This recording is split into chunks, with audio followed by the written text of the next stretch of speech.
President Thabo Mbeki speaks about how Zimbabwe helped South Africa during the apartheid days. Listen to this clip.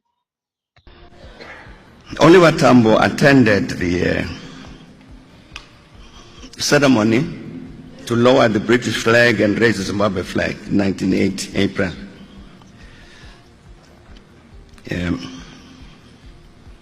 And the very same day, day one of the independence of Zimbabwe, he met with Prime Minister Mugabe and said to him, now Zimbabwe is independent.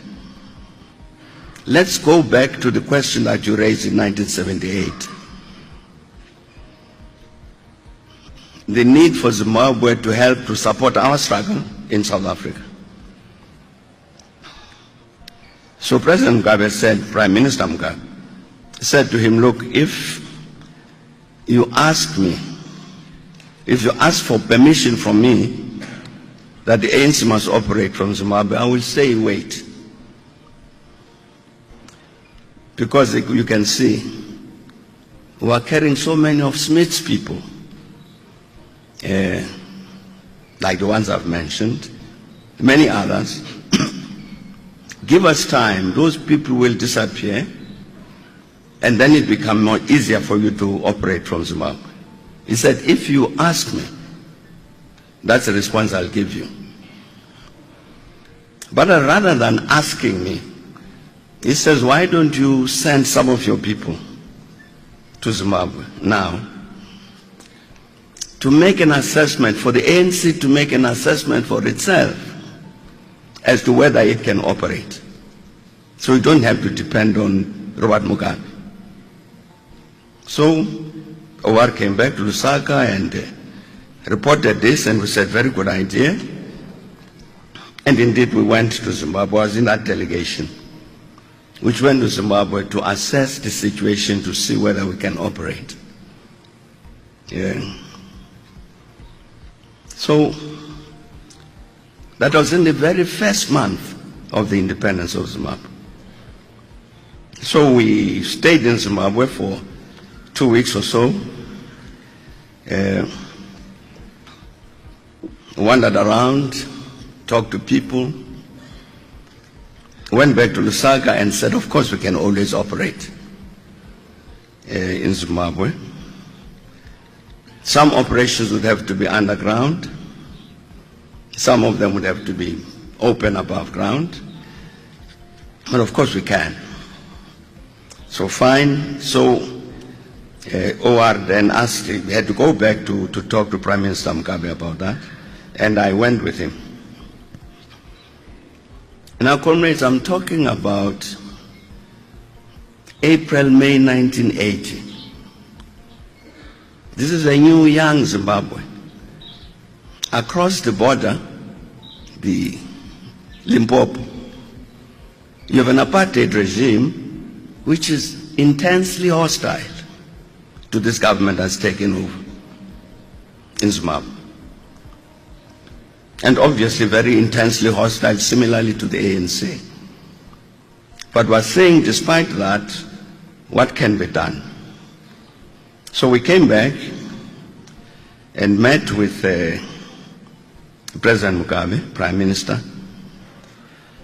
As it happens, he was accompanied by the current president of Zimbabwe, Emmerson Mnangagwa, who was at the time Minister of National Security.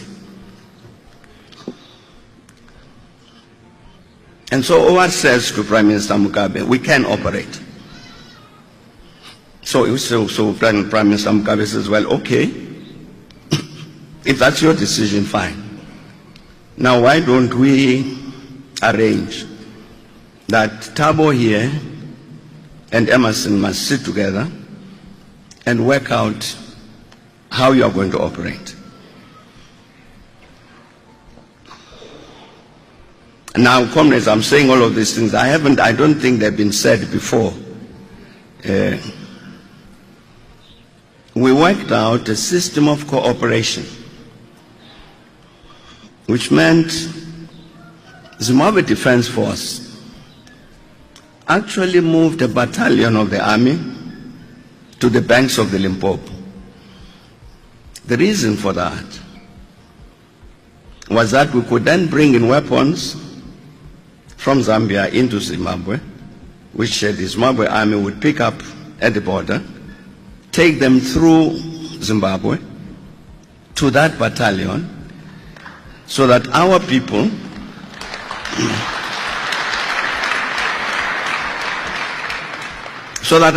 would then come into Zimbabwe carrying no weapons.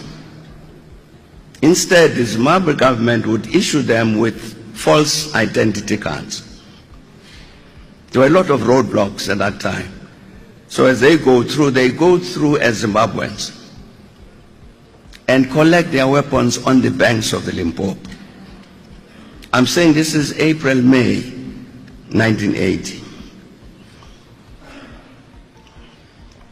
There were other decisions that were taken, like the Zimbabwe government would issue us with passports which identify some of us as Zimbabwean,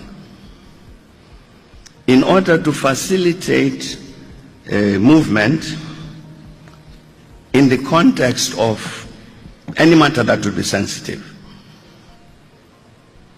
So instead of me traveling as Thabo Mbeki to some secret meeting somewhere in the world, I would travel as Patrick Joao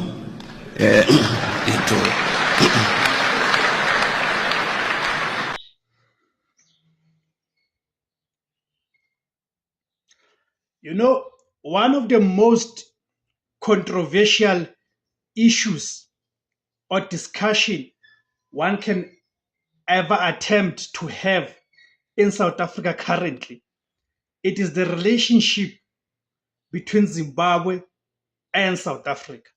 Or rather, should we say, a relationship between South Africans and Zimbabweans. You guys should know that from the stats, it has been revealed that about close to 4, even to 5 million Zimbabweans currently find themselves in South Africa. And this has led to quite a number of pressure points and confrontations. Sometimes some of these confrontations have been physical, with casualties in some instances.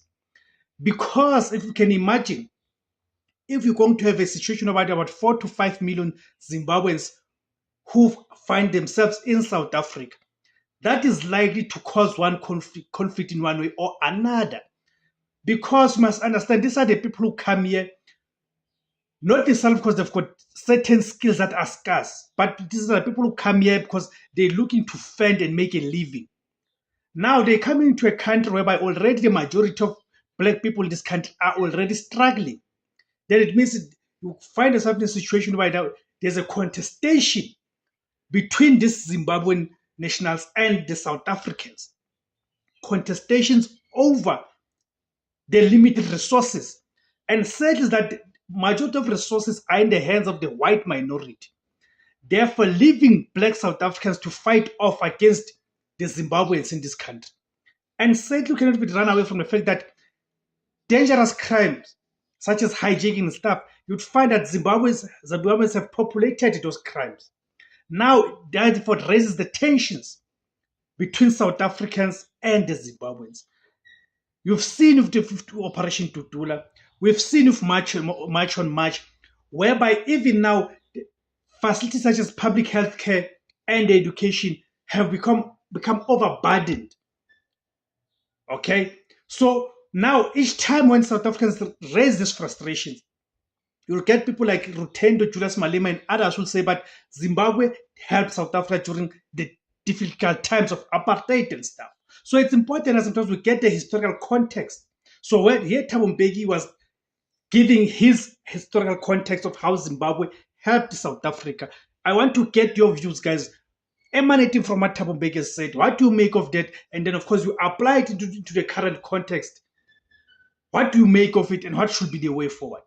Thank you guys for tuning in. My name is Thabo Skosana. The name of the platform is Wilabansundu, the voice for Africans. If you guys like this content, please join to become a member. There's different categories of membership. You can buy me the super thanks. Please subscribe, like, share, and comment. Thank you very much, guys.